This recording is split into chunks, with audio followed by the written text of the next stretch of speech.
어떤 분야에서건 성공했다라고 하는 사람들은 이 성공의 비결을 이야기할 때마다 꼭 이 두 가지를 빠지지 않고 이야기를 합니다. 첫 번째는 뭐냐면 바로 노력이에요. 노력. 그러니까 아무리 타고난 천재성이 있다고 해도 그것을 피나게 가다듬는 형설의 공이 없으면 어떻게 된다는 겁니까? 명인의 경지에 결코 오를 수 없다는 겁니다. 영화 한산 보셨죠? 거기에 보면 막 이순신 장군이 백전백승의 승리를 할 수 있잖아요. 그 이유가 뭐냐? 물론 타고난 재능도 있었지만 그 영화를 보면 정말 그만큼 치밀하게 준비하고 훈련했기 때문에 그런 승리를 거둘 수밖에 없었다는 것을 우리에게 보여주고 있지 않습니까?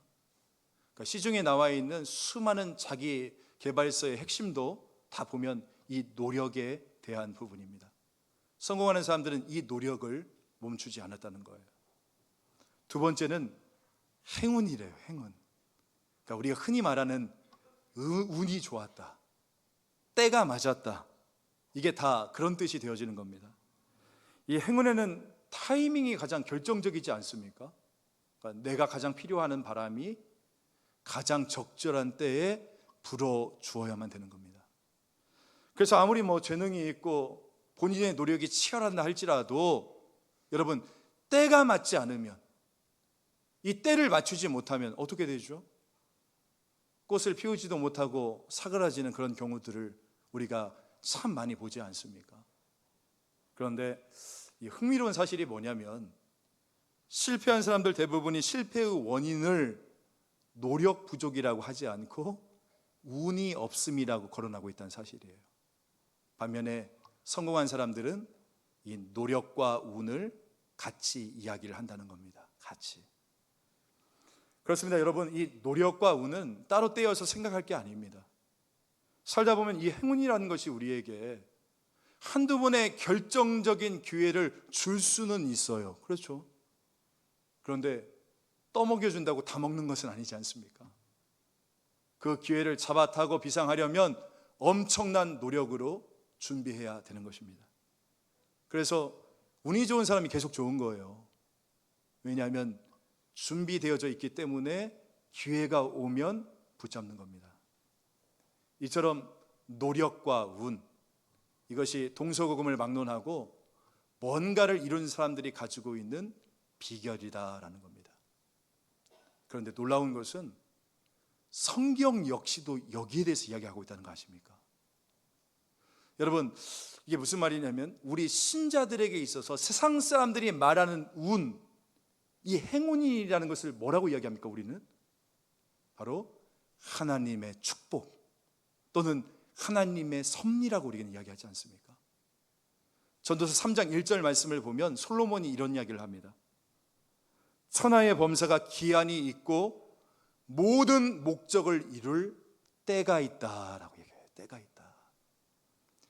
사랑하는 성도 여러분, 하나님께서는 우리가 살면서 성공하시기를 원하시고 계십니다.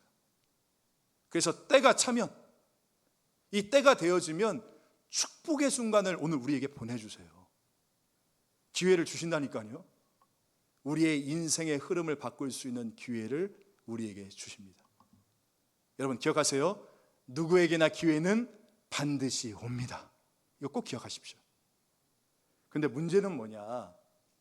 우리에게 이 기회가 오는데 문제는 이 기회를 누구나 다 잡아탈 수 있는 것은 아니라는 거예요. 아마 보통 사람들은 그냥 무기력하게 휩쓸려 내려가기 쉬울 겁니다. 그렇다면 누가 이 기회를 잡을 수 있느냐? 오직 준비된 자만이 하나님의 순간이 올 때 그것을 잡아타서 다른 차원으로 한 단계 점프할 수 있게 되어지는 겁니다. 따라서 여러분, 중요한 것은 무엇이냐? 저는 우리가 단순히 열심히 하는 것만으로는 이게 충분하다고 생각하지 않습니다.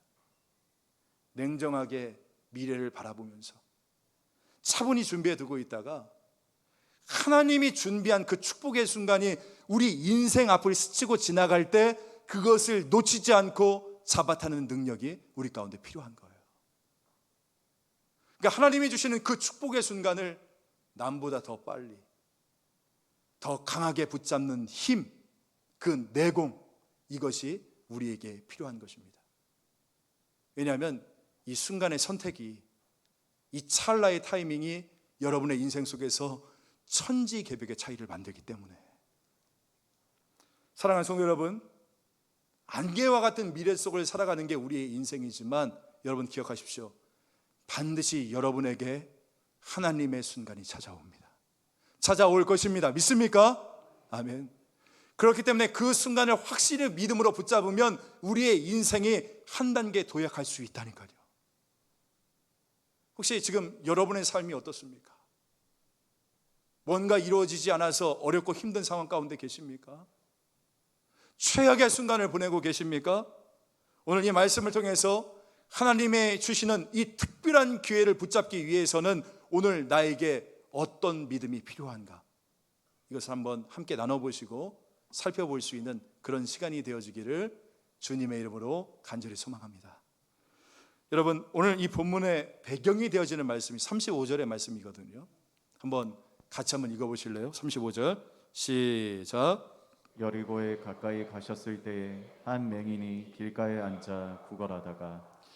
여러분, 오늘 이 본문의 사건은 마태복음, 마가복음, 누가복음, 그러니까 이 세 공관복음서에 다 기록되어져 있는 그런 이야기입니다. 그만큼 예수님의 제자들에게도 아주 강렬하게 기억된 사건이었다는 거예요. 오늘 이 이야기가요. 여러분, 예수님의 궁극적인 마지막 사명이죠. 우리 예수님은 이제 이 십자가를 지기 위해서 마지막 종착점인 예루살렘을 향해 여정을 시작하셨어요. 그리고 이 예루살렘으로 가는 그 여정 중에 마지막 관문인 여리고를 지나가고 있었습니다. 여리고는 예루살렘으로부터 약 24km 떨어진 마지막 도시입니다. 그런데 이 여리고로 들어가는 그 초입에, 성문 앞에 오늘 본문에 보니까 누가 있었다라고 이야기 나옵니까? 한 맹인이 길가에서 구걸하고 있었다. 그래요, 한 맹인. 이 다른 복음서에 보면 이 맹인의 이름도 나왔죠. 누구죠?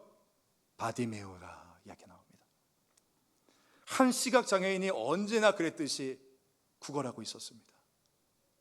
구걸하고 있는데 평소에는 조금 다르게 막 시끄러운 소리가 귀에 들리는 거예요. 막 사람들이 웅성웅성거리고 수많은 인파들이 몰려드는 소리가 들리는 겁니다. 여러분, 이 시각이 둔한 사람은 청각이 발달한다라고 이야기하잖아요. 그러니까 이 맹인이 이상하다, 지금 뭔가 특별한 일이 벌어지고 있다는 것을 감지하면서, 여러분 뭐예요? 지금 무슨 일이 있는 거예요? 라면서 옆에 있는 사람들에게 물어보기 시작한 거예요. 그러니까 주위에 있는 사람들이 이 맹인에게 이렇게 대답을 해주죠. 37절, 그들이 나사렛 예수께서 지나가신다 하니.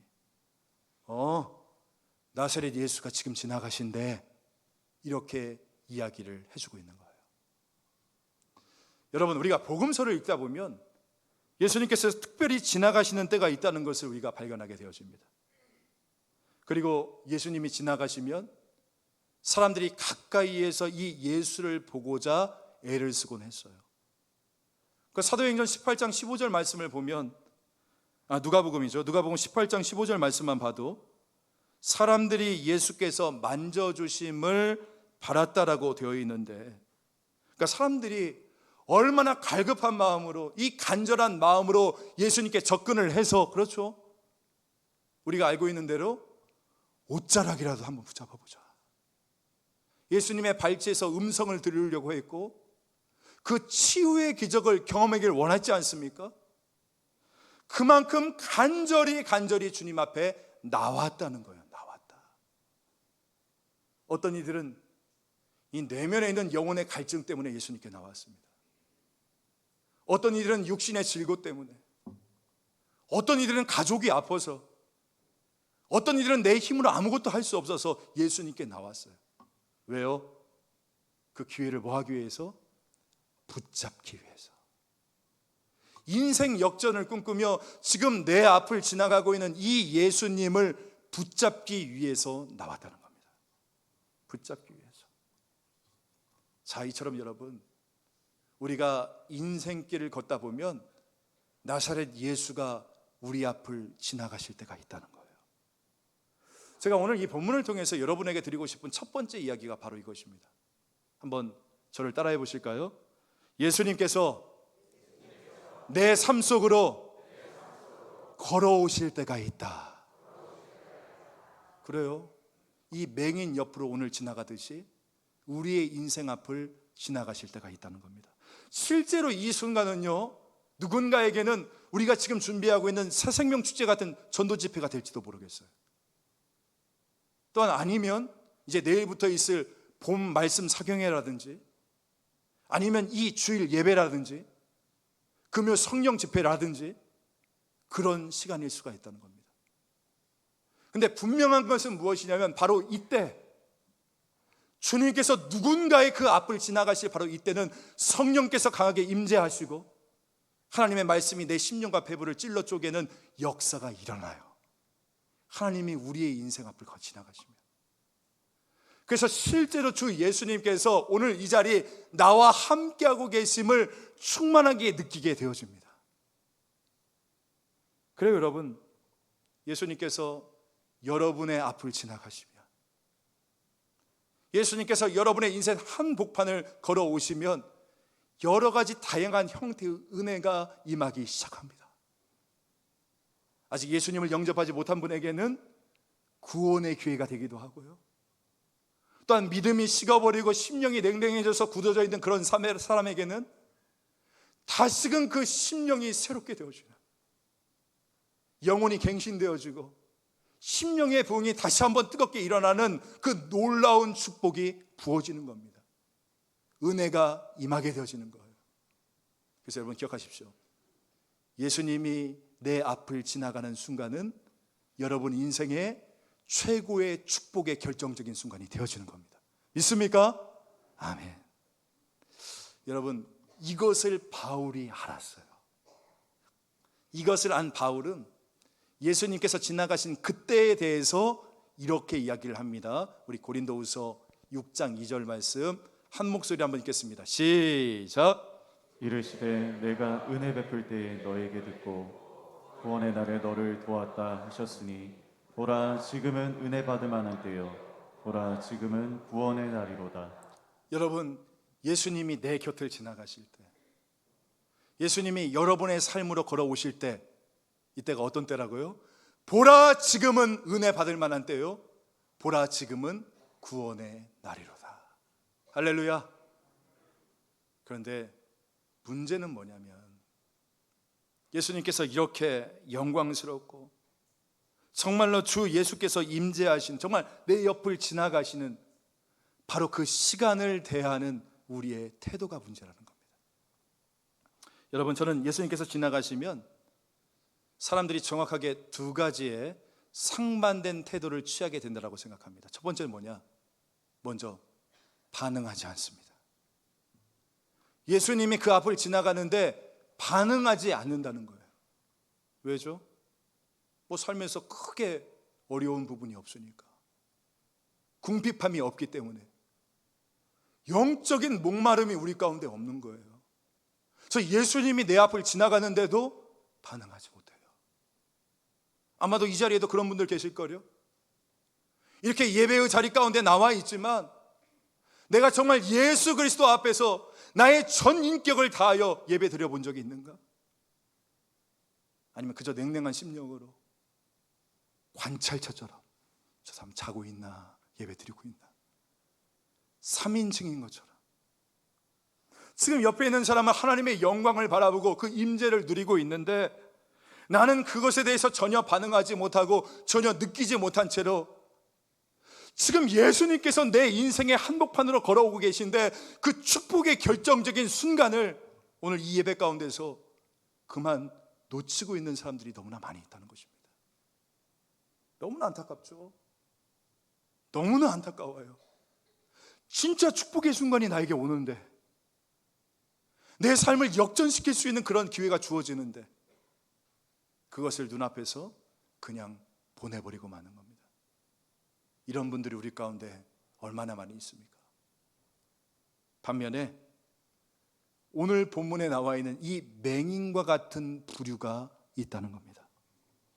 자, 오늘 이 맹인 어떻게 합니까? 나사렛 예수가 자기 앞을 지나갈 때, 그러니까 나사렛 예수가 자기의 인생 가운데로 걸어오실 때 오늘 이 맹인은 어떻게 반응을 했죠? 우리 38절과 39절 한 목소리 한번 읽어보겠습니다. 시작.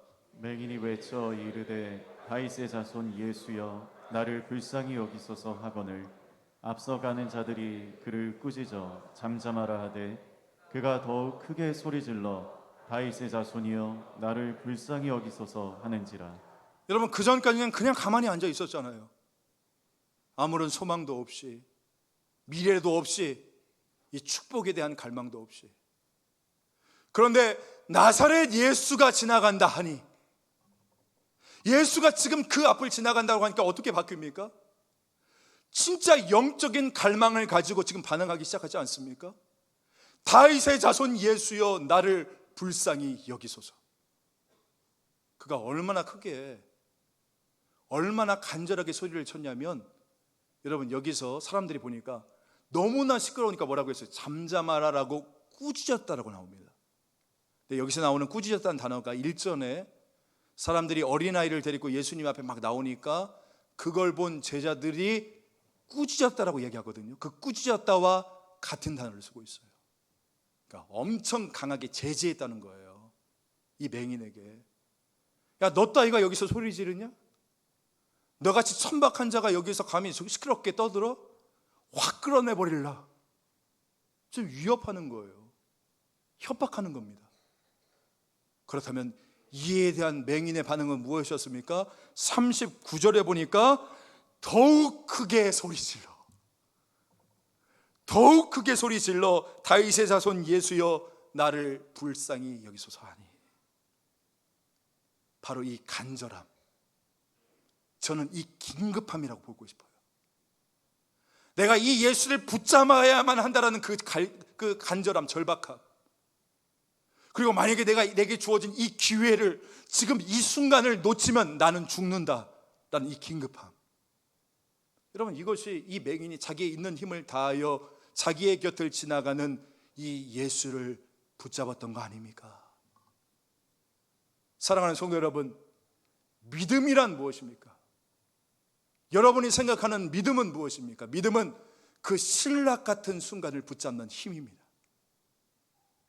오늘 주님이 내 앞에 지나가실 때 그 예수를 더욱더 간절히 붙잡는 힘, 열망, 내공, 저는 이것을 믿음이라고 이야기하고 싶어요. 여러분, 하나님께서 당신의 백성에게 주시는 그 축복의 약속을 우리가 믿고 잠잠히 때를 기다리다가 때가 되면 하나님께서 우리의 인생 가운데 걸어오실 때에 그 기회가 다가올 때에 내 자신을 올인해서 더 강하게 붙잡는 힘, 이게 바로 믿음이라니까요. 한번 여러분들께도 한번 여쭤볼까요? 여러분 각자는 어느 부류에 속하십니까? 반복적으로 이 예배의 자리에 나오고 있는 여러분 각자는요, 정말 이 예배 가운데서 예수 그리스도의 임재에 목말라 계십니까? 예수님께서 여러분의 삶을 지나가실 때 진짜 애타는 심정으로 그 예수를 찾고 계시냐는 거예요. 오늘 사랑하는 여러분들에게 분명히 말씀드립니다. 여러분이 어떠한 상황 가운데 처해 있다 할지라도 기억하십시오. 예수를 만나면 구원을 얻을 수 있습니다. 여러분이 어떠한 죄우스러운 가운데 아무리 깊게 빠져 있다 할지라도 예수를 만나면 예수가 여러분을 건져내 줄 수 있어요. 여러분이 당하고 있는 고난이 아무리 크다 할지라도 예수께서 여러분의 인생을 역전시켜 주실 수 있다니까요. 중요한 것은, 진짜 중요한 것은 뭐냐면 예수님이 여러분의 인생 속으로 들어오셔서 지금 여러분 앞을 지나가실 때 이 기회를 놓치지 않는 것입니다. 이게 중요한 거예요. 그렇다면 질문, 그러면 여러분 언제가 예수님이 여러분 앞을 지나가실 때입니까? 언제가 예수님께서 지나가실 때예요? 그 순간은 바로 복음이 여러분에게 선포되어질 때입니다. 복음이 여러분의 마음을 강하게 두드릴 때예요. 성령이 오늘 이 시간 가운데 역사하셔서 나는 정말 주님 앞에 초라한 죄인이구나, 나는 하나님의 은혜 없이는 살 수 없는 존재이구나, 내 영혼이 정말 구원이 필요한데 하나님 내게 은혜 베풀어 주시옵소서. 이 강한 탄식이 터져 나오는 그 순간이 바로 은혜의 기회가 되어지는 겁니다. 바로 이 순간 예수님께서 여러분의 삶 가운데 침투하셔서 여러분의 인생을 지나가는 바로 그때라는 거예요. 여러분, 그때 이 순간을 잡으셔야 되는 겁니다. 지난 한 주 한 성도님과 이야기를 나누는데 이분이 지난 몇 주 동안 굉장히 몸이 안 좋으셨어요. 그리고 여러 가지 어려움들도 생겼고요. 근데 그분이 저에게 이야기하는 거예요. 목사님, 저는 이 고난을 통해서 하나님의 메시지를 듣습니다 라고 얘기합니다. 그 메시지는 뭐냐면 나에게 더욱 가까이 오라라는 그 주님의 음성을 들었다는 거예요. 여러분, 바로 이때가 주님이 우리 가운데 지나가시는 때이죠. 어제도 한 성도님과 통화를 했어요. 지금 몸이 굉장히 안 좋은 상황 가운데 있는데 그 통화 가운데 그분이 저에게 이야기하는 거예요. 목사님, 제가 반드시 고향으로 돌아가야죠.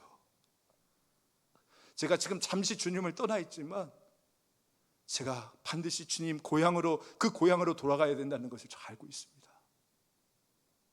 바로 이때가 언제예요? 주님이 지나가시는 때라는 거예요. 여러분, 하나님께서 여러분에게 말씀하시는 때가 있어요. 어떤 문제와 삶의 아픔과 어려움을 통해서 여러분에게 들려주시는 음성이 있어요. 가까이 다가오라. 나만 의지해라. 나를 예배해야 된다. 여러분의 심령 가운데 그 말씀을 두드리실 때가 바로 여러분의 인생 항복판에 찾아오실 때입니다. 주 안에서 사랑하는 성도 여러분, 지금도 예수님께서는 여전히 여러분의 마음을 두드리고 계십니다. 요한계시록 3장 20절 말씀 저와 같이 한번 읽어보실까요? 시작. 볼지어다 내가 문 밖에 서서 두드리노니 누구든지 내 음성을 듣고 문을 열면 내가 그에게로 들어가 그로 더불어 먹고 그는 나와 더불어 먹으리라. 여러분, 예수님께서 여러분의 각자의 곁을 지금 이 순간에도 지나가고 계십니다. 바라기는 예수님께서 지나가실 때 이 구원의 기회, 이 은혜의 기회를 여러분 놓치지 말고 믿음으로 그 예수를 붙잡을 수 있는 저와 여러분 되시기를 주 예수의 이름으로 간절히 소망합니다. 그렇다면 이렇게 내 인생의 한복판으로 걸어오시는 이 예수님을 붙잡기 위해서 오늘 내게 필요한 믿음은 과연 무엇일까? 저는 간단하게 한 두 가지 말씀드리고 싶습니다. 첫 번째는 뭐냐면 한번 따라해 보실까요? 나의 영의 눈이 열려야 합니다. 열려야 합니다. 또 한 번 따라 합시다. 열려라 참게. 열려라 참게 해야 돼요. 여러분, 오늘 본문에서 가장 중요한 부분이 뭔지 아세요? 이 맹인이 눈을 떴다 이게 아니에요. 이 맹인이 예수님을 다윗의 자손 예수여라고 불렀다는 겁니다. 여러분, 이 누가복음에 나와 있는 수많은 사람들 중에서 유일한 사람이에요. 예수님을 가리켜서 다윗의 자손 예수라고 불렀던 유일한 사람입니다. 분명히 사람들은 이 맹인에게 앞에 37절 말씀을 보니까 한번 보세요. 누가 지나간다라고 이야기를 했습니까? 분명히 나사렛 예수가 지나가신다라고 했어요. 여러분, 그거 아세요? 나사렛이란 말은 사실은 경멸의 말이에요. 비하하는 말이잖아요. 나사렛은 이스라엘에서 가장 못 사는 동네였으니까. 당신은 나사렛 출신이라는 말은 당신은 할렘가 출신입니다. 당신은 천박한 출신의 사람입니다라고 부르는 어떻게 보면 경멸과 비하의 표현이었어요. 이 맹인이 처음 들었던 정보는 나사렛 예수였습니다. 그런데 이 맹인 보세요. 나사렛 예수여 나를 불쌍히 여기소서라고 하지 않아요? 대신 뭐라고 이야기합니까? 다윗의 자손 예수여 나를 불쌍히 여기소서. 여기서 질문. 여러분, 이 맹인은 왜 나사렛 예수가 아니라 다윗의 자손 예수라고 이야기를 했을까?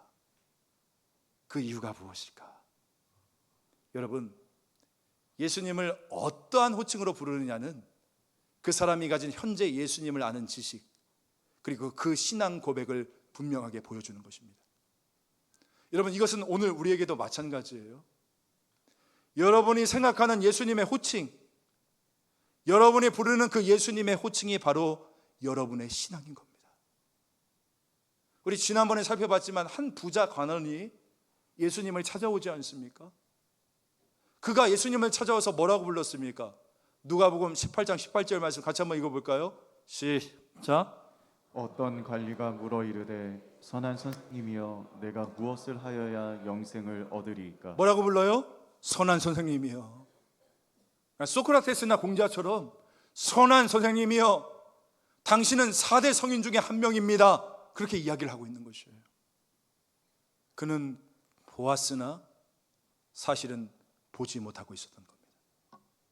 그는 날 때부터 부자였어요. 부자 관원이라고 하잖아요. 이스라엘 산헤드린 공의회 의원 중에 한 명이었습니다. 71명 중에 한 명이에요. 최고의 권력의 자리에 올랐고 종교적인 열심도 있었어요. 모든 것을 가지고 바라보았지만 정작 예수가 누군지를 몰랐다는 거예요. 반면에 이 맹인, 구걸하고 지내요. 천박한 출신이에요. 동냥하지 않으면 먹고 살 수가 없어요. 그런데 이 맹인은 육의 눈은 닫혀 있었지만 하나님의 역사로, 성령의 역사로 영의 눈이 열려서 그만이 예수가 누구인지를 혼자 보았다는 거 아닙니까? 여러분, 인사이트라는 말이 있습니다.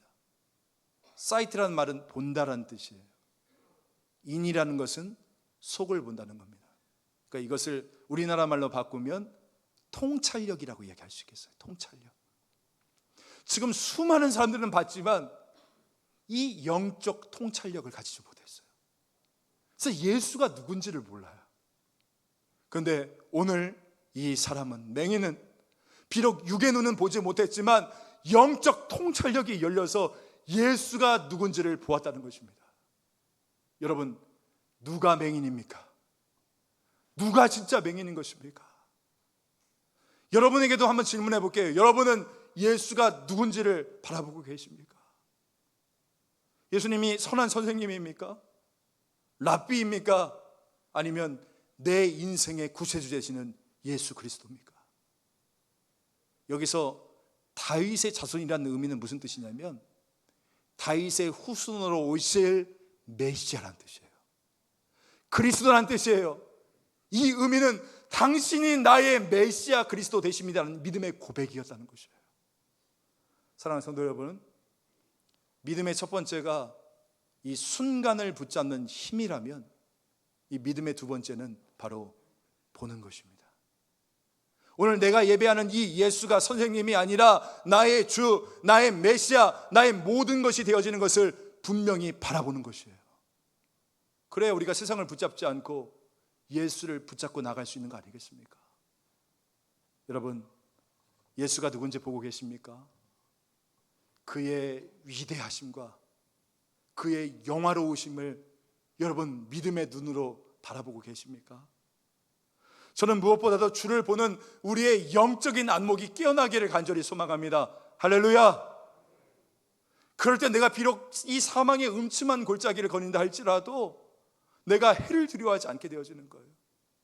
우리 나의 구세주 되시는 예수 그리스도를 바라보는 그 영적인 안목이 띄어질 때 내가 비록 원수의 목전 앞에 있지만 나에게 상을 베풀어 주시고 머리에 기름을 부어 주심으로 내 잔이 넘치는 영적 현실을 바라보게 되어질 줄 믿습니다.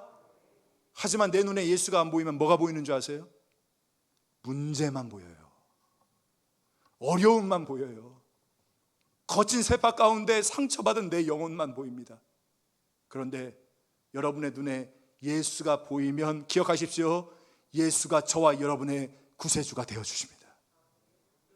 여러분, 믿음으로 주님을 바라보는 것은 우리의 힘으로 이루어질 수가 없습니다.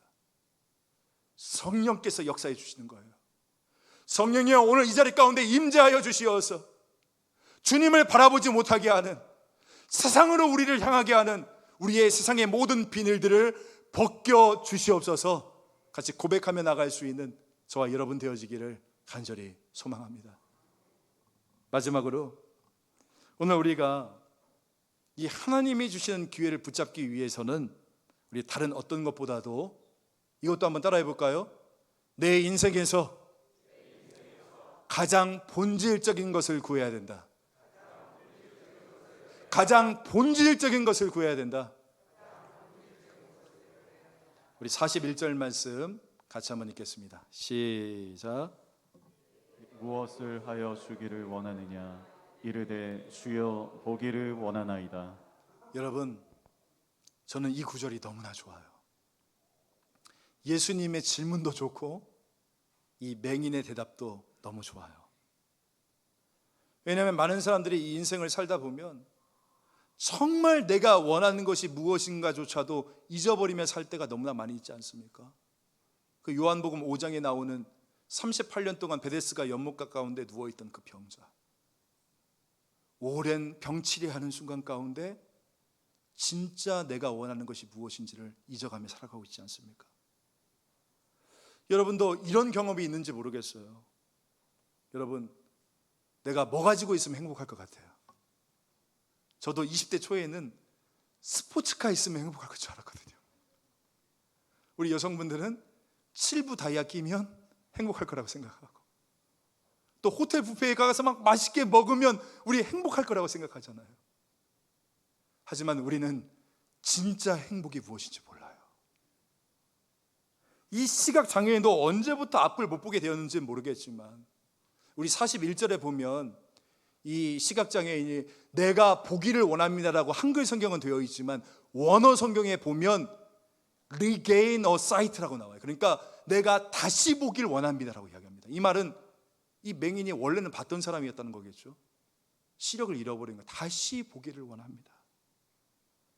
그런데 그는 어쩌면 그도 자기에게 진짜 필요한 것이 두 눈의 시력을 회복하는 것임을 잊고 살 수가 있어요. 왜냐하면 너무나 오랜 시간이 흘렀고 이미, 그리고 그냥 하루하루 지나가는 사람으로부터 구걸해서 동냥해서 먹고 사는 일에 너무나 익숙해 있기 때문에 나의 진짜 소망을 잃어버리며 살아갈 수 있단 말이에요. 그런데 바로 그때 예수님이 물으시는 거예요. 내가 너에게 무엇을 해주기를 원하느냐? 몰라서 물어보는 질문 아닙니다. 내가 너에게 한 가지 소원을 들어준다면 너는 나에게 과연 무엇을 구하겠느냐? 맹인은 이 질문을 듣고 머리가 빵 했을 거야. 내가 진짜 원하는 것이 무엇이지? 여러분도 그렇지 않습니까? 육아하면서 아이를 키우다 보니까, 돈 벌고 먹고 사는 일에 치이다 보니까 어느 순간 내 마음속에 있는 본질적인 소망, 내가 진짜 원하는 것이 무엇인지를 잊고 살아갈 수밖에 없는 우리의 삶의 현실들을 우리가 바라보게 되어집니다. 너는 무엇을 얻기를 원하느냐? 이 질문은 여러분, 우리의 심령 속에 잃어버렸던 본질적인 소망이 무엇인가를 깨우쳐 주시는 질문인 거예요. 이 맹인은 생각했겠죠. 나에게 가장 필요한 것이 무엇인가? 나의 본질적인 소망은 무엇인가? 일주일치의 식량? 옷? 따뜻한 이불? 여러분, 무엇입니까? 이 남자가 새로운 인생을 시작하기 위해서 가장 필요했던 것은 다시 보는 것이었어요. 다시 보는 것, 그의 불행의 근원이 되었던 것을 해결하는 것이 가장 필요했던 겁니다. 그래서 이 남자가 드디어 예수님께 이야기해요. 선생님, 주여, 제가 보기를 원합니다 라고 얘기합니다. 제가 이 장면을 보는데 구약에 나와 있는 솔로몬과 하나님과의 대화가 떠올랐어요. 기브온 산당에서 이 솔로몬이 1000번제를 마쳤을 때에 하나님이 찾아오셔서 묻잖아요. 솔로몬아, 솔로몬아, 네가 원하는 것이 무엇이냐? 그때 솔로몬이 무엇을 이야기합니까? 솔로몬이 대답합니다. 하나님, 내가 진짜 원하는 것은요, 내가 장수하는 것도, 나의 군대가 커지는 것도, 내가 권력의 자리에 올라가는 것도, 나에게 힘과 명예가 주어지는 것도 아니라 내가 진짜 원하는 것은 하나님, 당신의 뜻을 분별하는 그 지혜를 얻기를 원합니다. 그것을 고백하는 것이에요. 여러분, 여러분의 진정한 소원은 무엇입니까? 우리 염창중앙교회가 진정으로 원하는 것은 무엇입니까? 정말 나의 진정한 소원이 돈 많이 버는 거예요? 아름다워지는 겁니까? 성공하는 겁니까? 사람들에게 인정받는 겁니까? 여러분의 진짜 소원이 무엇이냐는 거예요. 진짜 소원. 만약에 하나님께서 여러분 앞에 나타나서 너의 소원이 무엇이냐라고 묻는다면 여러분은 무엇을 대답하시겠습니까? 저는요, 이 장면을 머릿속에서 수백 번 상상해 봤어요. 전 솔로몬의 이야기를 묵상할 때마다 만약에 제가 기도하는데 하나님께서 나타나셔서 저에게 송 목사야 네가 원하는 것이 무엇이냐라고 묻는다면 난 무엇을 대답할 수 있을까? 예수님처럼 설교하게 해주세요. 귀신 내쫓는 능력 주세요. 저 다른 거 필요 없고 신유은사 주세요. 그럼 우리 교회 부흥할 거예요. 그럼 행복할까요? 제가 이 머릿속에 수백 번 이 상황을 시뮬레이션 막 돌리면서 제가 냈던 마지막 결론은 바로 이것입니다. 그것은 바로 주님, 저는 주님의 영광 보기 원합니다. 주님과 함께 있기 원합니다. 주님과 함께 거하는 그런 삶이 되어지길 원합니다. 이게 저의 믿음의 고백이 되어지는 거예요. 여러분, 오늘 주님께서 다시 한번 우리의 마음을 회복시켜 주기를 간절히 소망합니다. 다시 한번 우리의 본질적인 소망을 깨우쳐 주시기를 간절히 소망합니다. 여러분 기억하세요. 사람에게 동양에서 얻을 수 있는 것과 하나님이 주실 수 있는 것은 이건 차원이 다른 거예요. 최선의 것으로 하나님께서 우리에게 물으시는데 우리는 늘 차선의 것을 구합니다.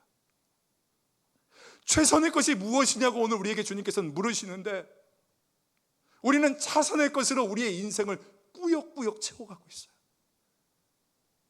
사람에게서는 얻을 수 없는 것, 세상이 나에게 줄 수 있는 것 말고 저 사람들이 나에게 해줄 수 없는 거 있잖아요.